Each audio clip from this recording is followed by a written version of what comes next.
Attention Madridista, ce que je vais vous raconter aujourd'hui dépasse largement une simple rumeur de mercato. Quand j'ai entendu cette histoire pour la première fois, j'ai eu la sensation de revivre les heures les plus sombres et les plus explosives du Real Madrid. José Mourinho a dit oui. Oui à un retour au Bernabéu. Mais pas comme un ancien entraîneur nostalgique venu sauver le club avec des sourires et des promesses. Non. Mourinho revient comme un homme prêt à déclarer la guerre à ce vestiaire. Avant d'aller plus loin, j'ai besoin de vous dire quelque chose. 90% des personnes qui regardent nos vidéos ne sont pas encore abonnées. Alors si vous vivez le football avec passion, abonnez-vous maintenant. Laissez un like et dites-moi dans les commentaires. Vous accepteriez de sacrifier des stars pour sauver le Real Madrid ou pas? Franchement, plus les heures passent, plus je suis convaincu que cette histoire n'est pas seulement crédible, elle ressemble à la seule solution possible pour empêcher le club de sombrer encore davantage. Parce qu'il faut regarder la vérité en face. Cette saison du Real Madrid a été un désastre monumental. Et je pèse mes mots. Vous parlez du plus grand club du monde, d'une équipe construite pour dominer l'Europe pendant une décennie entière après l'arrivée de Mbappé, et pourtant le résultat final est humiliant. Aucun trophée, rien, zéro.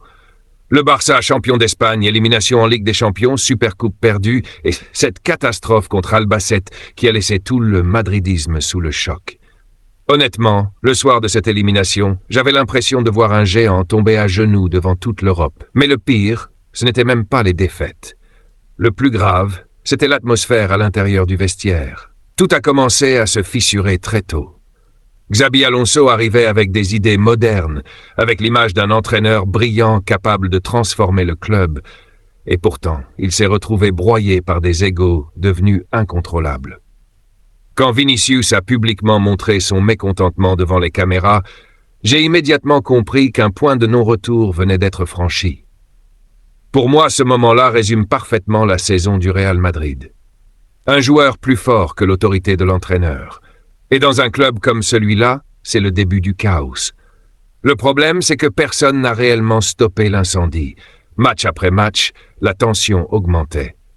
Les défaites face à Liverpool ont détruit la confiance du groupe. Certains joueurs semblaient déjà abandonnés mentalement avant même le coup d'envoi. Puis la finale perdue contre Barcelone a terminé d'achever Xabi Alonso. Son départ était presque devenu inévitable. Pourtant, quand on regarde ses statistiques, elles ne sont pas catastrophiques. Mais les chiffres ne racontent pas toujours la vérité. Et la vérité, c'est qu'il avait perdu le vestiaire. L'arrivée d'Arbeloa devait calmer les choses. Un homme du club, respecté par les supporters, symbole de l'identité madrilène. Sauf qu'il est arrivé au milieu d'un volcan déjà en éruption. Et honnêtement, je pense que personne au monde n'aurait pu contrôler ce groupe sans imposer une autorité terrifiante dès le premier jour. Les disputes internes se multipliaient. Alaba, mécontent de son temps de jeu. Rudiger qui en vient aux mains à l'entraînement. Des joueurs frustrés qui contestent ouvertement les décisions du coach.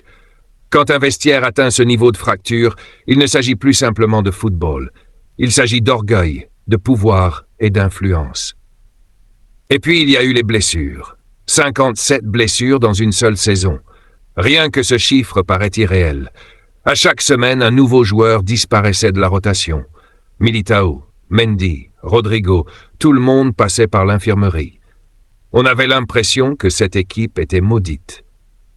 Même les supporters perdaient peu à peu cette foi presque mystique qui accompagne habituellement le Real Madrid dans les moments difficiles.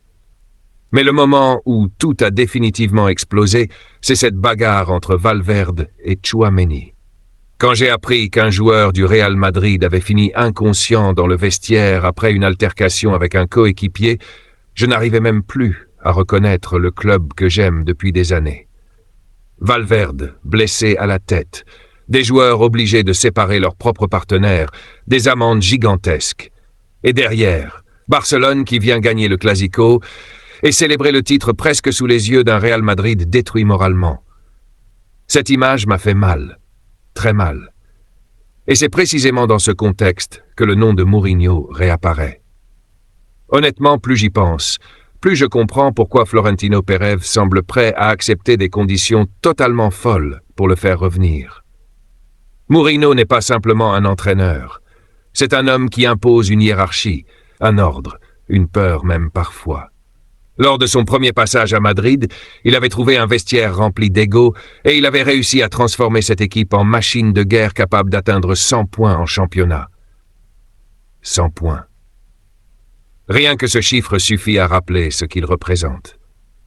Mais cette fois, Mourinho veut aller encore plus loin. Il ne veut plus seulement entraîner le Real Madrid, il veut contrôler le Real Madrid. Et c'est là que cette histoire devient fascinante. Selon plusieurs proches du dossier, le Portugais aurait expliqué à Florentino qu'il ne reviendrait qu'à une seule condition, avoir un pouvoir total sur le vestiaire. Aucun joueur protégé, aucun agent influent, aucun appel venant de la direction.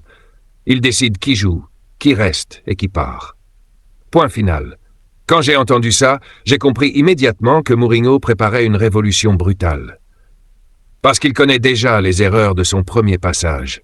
À l'époque, certains cadres conservaient encore trop de pouvoir. Cette fois, il veut couper toutes les racines du problème avant même de commencer la saison. Et c'est exactement pour cette raison qu'il aurait donné une liste de joueurs à écarter. Le plus incroyable dans cette affaire, c'est le premier choix. Mourinho ne veut pas continuer avec Mbappé et Vinicius ensemble. Un seul restera. Franchement, je sais que beaucoup d'entre vous auront du mal à y croire, mais plus j'analyse la situation, plus cette décision me paraît logique. On voit tous les sourires devant les caméras, les célébrations, les accolades. Pourtant, derrière cette façade, il y aurait une lutte d'ego permanente. Vinicius refuse de perdre son statut de superstar absolu du club. Mbappé, lui, veut naturellement être le centre du projet. Résultat, le vestiaire se coupe en deux.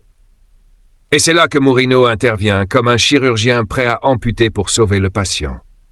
Lui ne veut pas d'un groupe divisé. Il veut une équipe où tout le monde avance dans la même direction. Peu importe le talent individuel, peu importe le prix du transfert. Si un joueur menace l'équilibre collectif, Mourinho préfère s'en séparer immédiatement. Pour moi, c'est exactement ce qui explique pourquoi Florentino hésite autant aujourd'hui. Choisir entre Vinicius et Mbappé, ce n'est pas seulement choisir un footballeur, c'est choisir l'avenir du club, son image mondiale et peut-être même l'identité du prochain Real Madrid. Et le plus fou dans tout ça, c'est qu'on n'a probablement encore rien vu. Parce que selon plusieurs informations venant d'Espagne, Mourinho aurait déjà identifié d'autres cadres qu'il considère comme incompatibles avec son futur projet. Des joueurs historiques, des titulaires, des hommes importants du vestiaire. Et quand vous allez découvrir le prochain nom sur cette fameuse liste, croyez-moi, toute la planète football risque d'exploser. Et je vais être honnête avec vous, Madridista. Ce qui me choque le plus dans cette histoire, ce n'est même pas la violence des décisions annoncées. C'est le silence du club. Aucun dirigeant ne dément réellement ces informations. Aucun joueur ne prend la parole pour calmer la situation. Comme si tout le monde savait déjà qu'un énorme tremblement de terre approche du Bernabéu. Tout le monde sent qu'une révolution arrive cet été. Abonnez-vous maintenant, laissez un like et dites-moi dans les commentaires.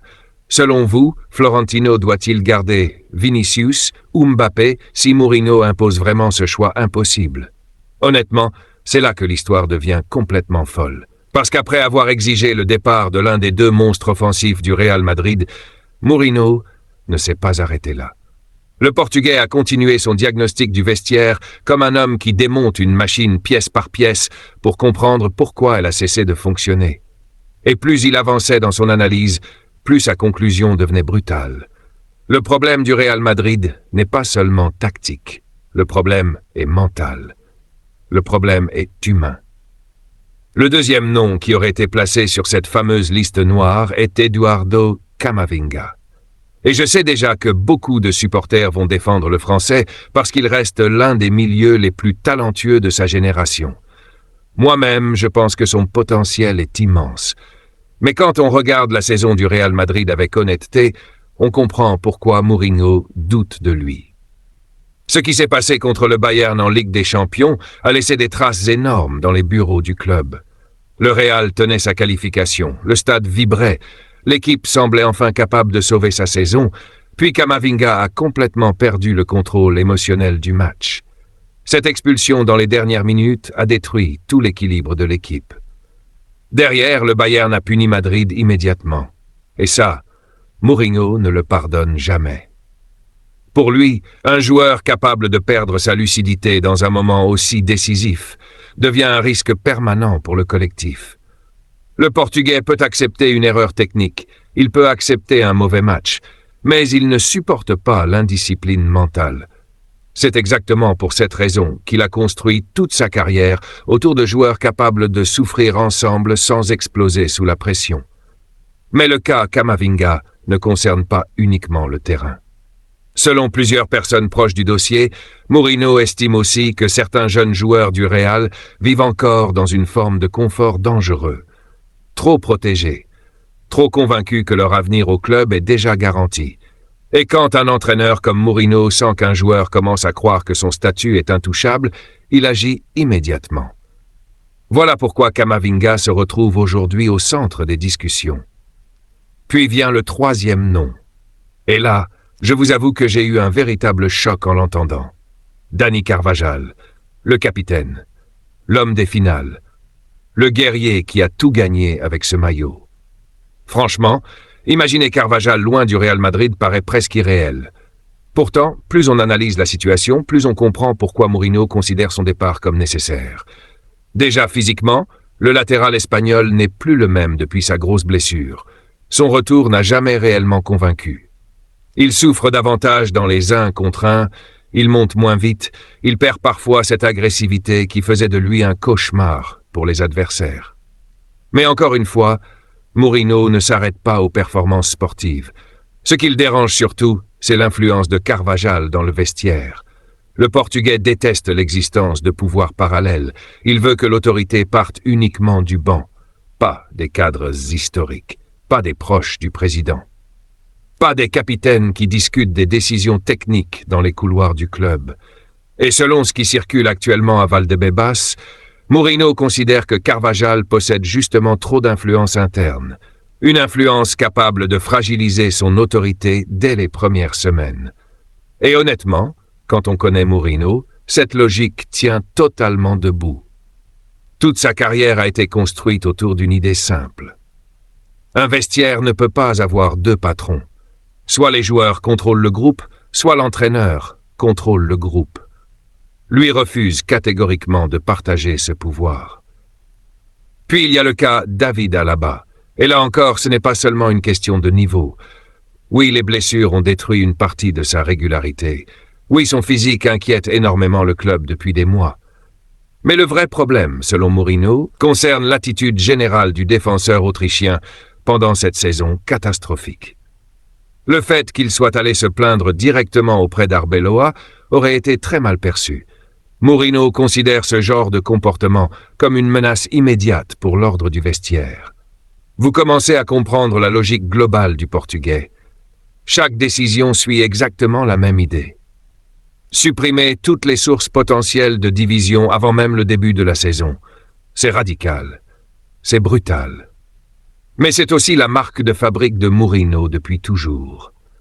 Et pendant que certains supporters commencent déjà à paniquer face à cette révolution annoncée, Florentino Pérez, lui, se retrouve dans une position extrêmement délicate. Parce que le président du Real Madrid doit maintenant choisir entre protéger certaines stars historiques ou donner les clés du club à Mourinho pour repartir de zéro. Et franchement, je pense que Florentino sait qu'il n'a plus beaucoup d'options. Cette saison a détruit énormément de choses, pas seulement les résultats. Elle a détruit l'image d'invincibilité du Real Madrid. Elle a détruit la confiance entre certains joueurs. Elle a détruit la relation entre le vestiaire et les entraîneurs. Et surtout, elle a donné l'impression que plus personne ne contrôlait réellement ce club. C'est exactement pour ça que Mourinho apparaît aujourd'hui comme une solution crédible, malgré toutes les polémiques qu'il traîne derrière lui. Parce que dans les périodes normales, un entraîneur aussi autoritaire pourrait créer des tensions inutiles. Mais là, la tension existe déjà partout. Le vestiaire est déjà fracturé. Les clans existent déjà. Les conflits explosent déjà publiquement. Alors beaucoup de dirigeants commencent à penser qu'il vaut mieux un homme capable d'imposer une dictature sportive plutôt qu'un entraîneur gentil incapable de contrôler les stars. Et ce qui rend cette histoire encore plus fascinante, c'est que Mourinho ne pense pas uniquement au départ. Il prépare aussi déjà son futur milieu de terrain. Le Portugais aurait demandé l'arrivée d'un véritable patron capable d'organiser le jeu du Real Madrid. Un joueur capable de ralentir le rythme quand il le faut, d'accélérer quand l'équipe souffre et surtout d'apporter cette stabilité mentale qui a totalement disparu cette saison. Plusieurs noms circulent déjà. Enzo Fernandez plaît énormément pour sa qualité de passe et sa personnalité. Rodri représente le rêve absolu, même si son dossier paraît compliqué. Et Vitinha correspond parfaitement au profil technique recherché par Mourinho.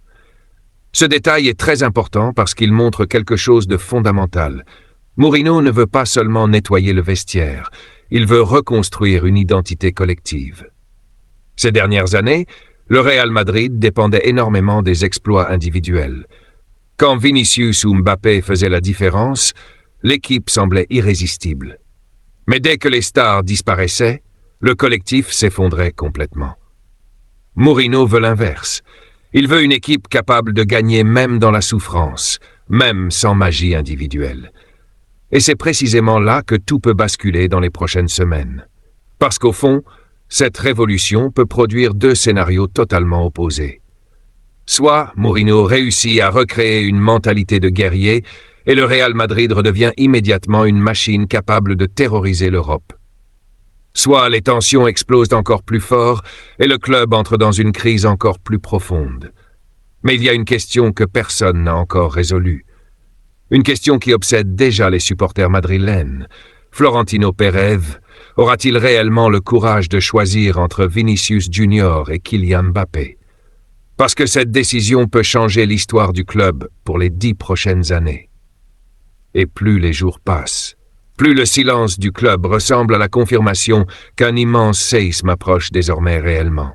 Et maintenant, Madridista, on arrive au moment où tout peut basculer.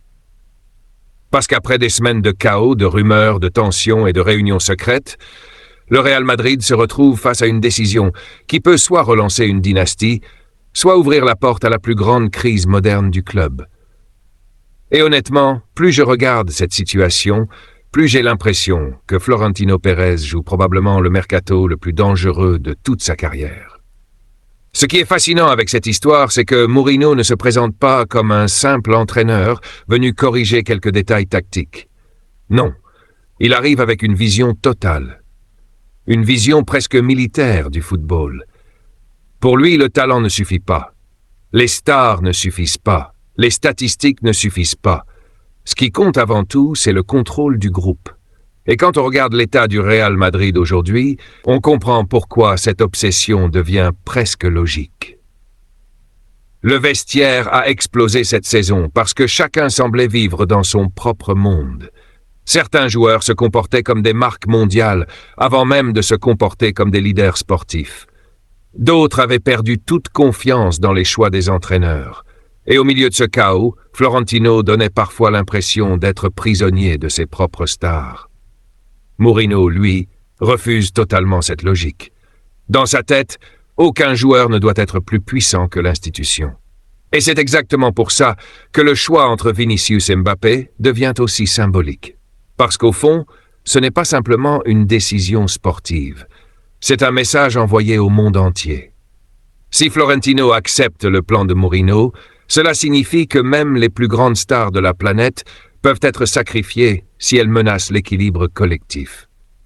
Personnellement, je pense que c'est précisément ce que Mourinho cherche à provoquer. Il veut créer un électrochoc monumental dès son arrivée. Il veut que chaque joueur comprenne immédiatement qu'aucun statut ne protège personne. Et honnêtement, quand on voit comment le vestiaire s'est comporté cette saison, je comprends totalement cette approche. Mais la grande question reste entière. Lequel des deux géants offensifs doit partir? Et là, les débats divisent déjà tout le madridisme.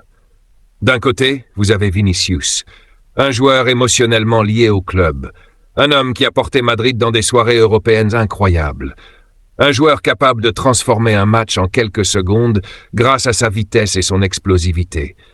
Les supporters l'adorent parce qu'ils ont vu son évolution, ses souffrances, ses critiques, puis sa transformation en superstar mondial. De l'autre côté, il y a Mbappé, le transfert du siècle, le joueur censé représenter l'avenir absolu du Real Madrid. Techniquement, peu de joueurs au monde peuvent rivaliser avec lui. Mais sa première saison a laissé énormément de frustration. Les blessures, certaines attitudes mal comprises, cette impression qu'il n'a jamais totalement trouvé sa place dans le collectif, tout ça a créé des tensions énormes autour de lui. Et c'est là que Mourinho pourrait faire un choix extrêmement fort. Beaucoup de personnes proches du dossier pensent qu'il préférerait conserver Vinicius. Pourquoi ? Parce que le profil du Brésilien correspond davantage au football direct que Mourinho adore construire. Un ailier qui détruit les défenses en transition rapide, un joueur capable de faire exploser un match dans les grands espaces. Mbappé, lui, demande souvent un système organisé autour de lui. Mourinho respecte son talent, évidemment, mais il préfère généralement des joueurs capables de s'intégrer dans une structure collective extrêmement disciplinée. Mais attention, rien n'est encore officiel. Et Florentino sait parfaitement qu'un départ de Mbappé après seulement une saison serait un tremblement de terre mondial. L'image du club serait touchée. Les médias parleraient d'échec historique. Certains sponsors pourraient même paniquer. Voilà pourquoi cette décision est probablement la plus complexe de toute l'ère Florentino Pérez. Pendant ce temps, Mourinho continue de préparer son futur projet dans les moindres détails. Et ce qui me frappe le plus, c'est la cohérence totale de sa vision. Il veut un milieu dominateur. Il veut des joueurs mentalement solides. Il veut des leaders capables de souffrir ensemble. Et surtout, il veut un vestiaire où personne ne conteste publiquement l'autorité du coach. Franchement, quand on compare ça avec ce qu'on a vu cette saison, la différence est énorme. On parle d'un Real Madrid où des joueurs se disputaient devant tout le monde, où les frustrations sortaient publiquement, où certains cadres semblaient préoccupés par leur image que par le collectif. Mourinho veut détruire cette culture immédiatement. Et vous savez quoi? C'est peut-être exactement ce dont ce club a besoin aujourd'hui. Parce que le Real Madrid n'est jamais aussi dangereux que lorsqu'il se sent humilié. Regardez l'histoire du club. Chaque grande dynastie madrilène est née après une période de souffrance ou de crise, après les critiques, après les doutes, après les humiliations. Ce club possède une capacité unique à renaître quand tout le monde pense qu'il est fini. C'est pour ça que cette possible arrivée de Mourinho crée autant d'émotions. Certains supporters ont peur de revivre les conflits permanents de son premier passage. Et honnêtement, cette crainte est légitime. Mourinho ne sera jamais un entraîneur calme et consensuel. Il crée de la tension partout où il passe. Il pousse ses groupes à l'extrême. Il provoque des guerres psychologiques. Il fatigue parfois même ses propres joueurs. Mais aujourd'hui, le Real Madrid n'a peut-être plus besoin de calme. Il a peut-être besoin d'un choc brutal. D'un homme capable d'entrer dans ce vestiaire et de regarder chaque star dans les yeux sans trembler une seule seconde. Et ça, très peu d'entraîneurs dans le monde peuvent le faire. Le plus impressionnant dans cette histoire, c'est que Florentino semble réellement prêt à accepter des sacrifices énormes pour récupérer le contrôle de la situation. Parce qu'au fond, le président madrilène sait une chose. Si la prochaine saison tourne encore au désastre, toute sa gestion sera remise en question. Et pour un homme qui a construit l'une des plus grandes puissances sportives de l'histoire, ce serait un échec très difficile à accepter. Alors oui, le risque est immense. Si Mourinho échoue, le vestiaire pourrait exploser définitivement. Les départs de stars pourraient laisser des cicatrices profondes. Les tensions médiatiques deviendraient incontrôlables. Et le club entrerait dans une période extrêmement instable. Mais si Mourinho réussit, alors attention. Parce qu'avec Bellingham, Valverde, Militao, Güler et quelques recrues ciblées, le Real Madrid pourrait redevenir une machine de guerre très rapidement. Une équipe disciplinée, agressive, compacte, capable de retrouver cette mentalité de survivant qui a fait la grandeur du club pendant des décennies. Et franchement, c'est peut-être ça le plus terrifiant pour l'Europe. Un Real Madrid blessé reste dangereux. Mais un Real Madrid humilié et dirigé par Mourinho, ça peut devenir un monstre. Les prochaines semaines vont être complètement folles. Chaque réunion, chaque déclaration, chaque fuite dans la presse peut changer le futur du club. Le départ de l'un des deux géants offensifs semble désormais de plus en plus possible. Camavinga pourrait quitter Madrid plus tôt que prévu. Carvajal vit peut-être ses derniers jours comme capitaine. Alaba ne devrait plus faire partie du projet. Et au milieu de tout ça, Mourinho attend probablement dans l'ombre le moment parfait pour reprendre le contrôle du Bernabéu. Honnêtement, je n'aurais jamais imaginé revoir un jour cette possibilité devenir aussi réelle. Mais le football adore les histoires impossibles. Et celle-ci pourrait marquer le début d'une nouvelle ère complètement imprévisible au Real Madrid. Avant de terminer, je dois vous dire quelque chose d'important. 90% des personnes qui regardent nos vidéos ne sont toujours pas abonnées. Alors, si vous voulez suivre toute cette révolution madrilène avec nous, abonnez-vous maintenant, laissez un like et dites-moi surtout dans les commentaires. Si vous étiez Florentino Pérez, vous garderiez Vinicius ou Mbappé pour construire le nouveau Real Madrid de Mourinho.